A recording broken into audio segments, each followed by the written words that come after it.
దేశంలో ఎక్కడా జరగలేదు, మన దగ్గరనే చేశాం. పేదవాళ్ళకి ఇప్పుడుండే దాన్ని కంటిన్యూ చేసి 25 లక్షల వరకు ఇస్తానని చెప్పి నేను మీ అందరికీ తెలియజేస్తున్నా.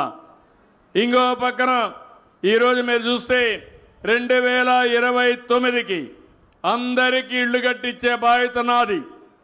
2 సెంట్లు పట్టణ ప్రాంతాల్లో, గ్రామీణ ప్రాంతాల్లో 3 సెంట్లు ఇస్తాం. ఈ నెలలోనే దీపావళి కంటే ముందు 3 లక్షల ఇండ్లకు గృహప్రవేశం చేసి వాళ్ళందరికీ నిజమైన దీపావళి పండుగ ఏర్పాటు చేసే బాధ్యత మాదని మీ అందరికీ హామీ ఇస్తున్నా. ఇంకొక 6 లక్షల ఇండ్లు రాబోయే సంవత్సరం జూన్ లోపల పూర్తి చేస్తాం. నిన్న మొన్న మీరు చూశారు, మీ అందరికీ దసరా, దీపావళి, జీఎస్టీ వచ్చింది. దీనివల్ల సూపర్ జీఎస్టీ వల్ల మీ పొదుపు కూడా సూపర్గా చేసుకునే అవకాశం వచ్చింది. ధరలు తగ్గాయి, కొనుగోలు శక్తి పెరిగింది, మీ ఆదాయం పెరుగుతుంది. మీరు వాడే అన్ని వస్తువులను మీరు చూస్తే నిత్యావసర వస్తువులు కానీ, మందులు, వ్యవసాయ పరికరాలు, కారు కావాలంటే కారు కూడా ధర తగ్గింది, ఎలక్ట్రానిక్ వస్తువుల ధరలు తగ్గాయి. ఈ విధంగా మొత్తం పేద మధ్యతరగతి కుటుంబాలకి వెసులుబాటు కల్పిస్తూ ఎక్కడ కూడా కన్ఫ్యూజన్ లేకుండా, ఒకప్పుడైతే ఎంత ఇస్తారో తెలిసేది కాదు. ఈరోజు 2,5,18,0 పేదవాళ్ళు వాడే వస్తువులకి ట్యాక్స్ లేదు.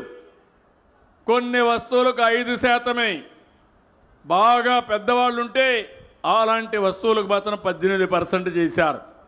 దీనివల్ల రాష్ట్రంలో 8,000 కోట్ల రూపాయల ఆదాయం తగ్గుతుంది.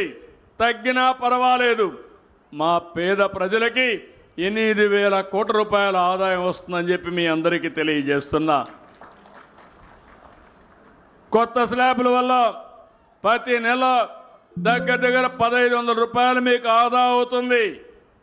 ఇంకో పక్క శుభవార్త, నేను ఒక మాట చెప్పాను, నేను కష్టపడతాను, నా అనుభవంతో పనిచేస్తాను, ప్రభుత్వాన్ని ఘాట్లో పెడతాను, సమర్థత పెంచుతాను, అభివృద్ధి, సంక్షేమం, సుపరిపాలన ఒక పద్ధతి ప్రకారం తీసుకుపోతానని చెప్పాను.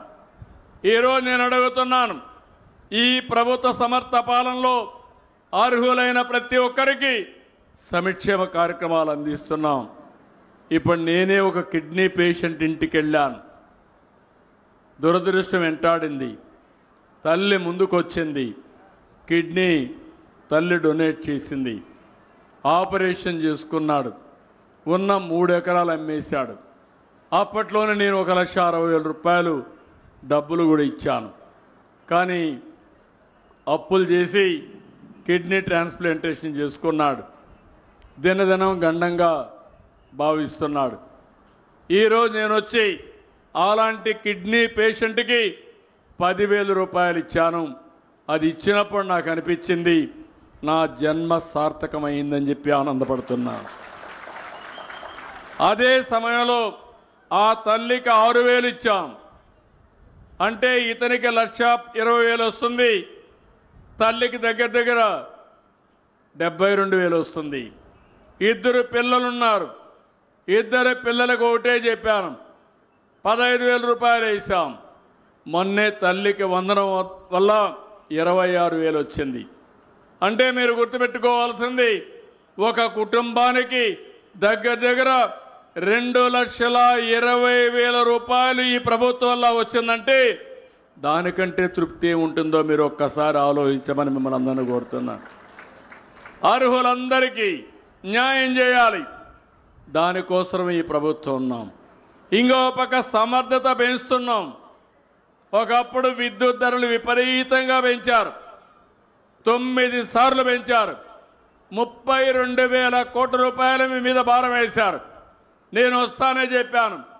నేను వచ్చిన తర్వాత విద్యుత్ రంగం పనితీరు మెరుగవుతుంది, ధరలు తగ్గించకపోయినా పెంచనని చెప్పా. కానీ ఈరోజు వాళ్ళు పెంచిన ధర కూడా ట్రూ ఆఫ్ ఛార్జెస్ని తగ్గించిన ఘనత ఈ ప్రభుత్వానిదే అని చెప్పి నేను మీకు తెలియజేస్తున్నా. నవంబర్ 13 నుంచి మీకు వేసినటువంటి ట్రూ ఆఫ్ ఛార్జెస్ అన్ని 13 పైసలు యూనిట్కి తగ్గుతాయి. ఆ తర్వాత ఒకటి హామీ ఇస్తున్నా, కరెంటు ఛార్జీలు పెంచమన్నాం, పెంచాం. అవసరమైతే కరెంటు ఛార్జీలు తగ్గించే దిశగా నా పరిపాలన ఉంటుందని మరొక్కసారి మీ అందరికీ హామీ ఇస్తున్నా. ఎక్కడికక్కడ వోల్టేజ్ ఉంటుంది, కరెంటు కట్టులుండవు, ధరలు పెరగవు.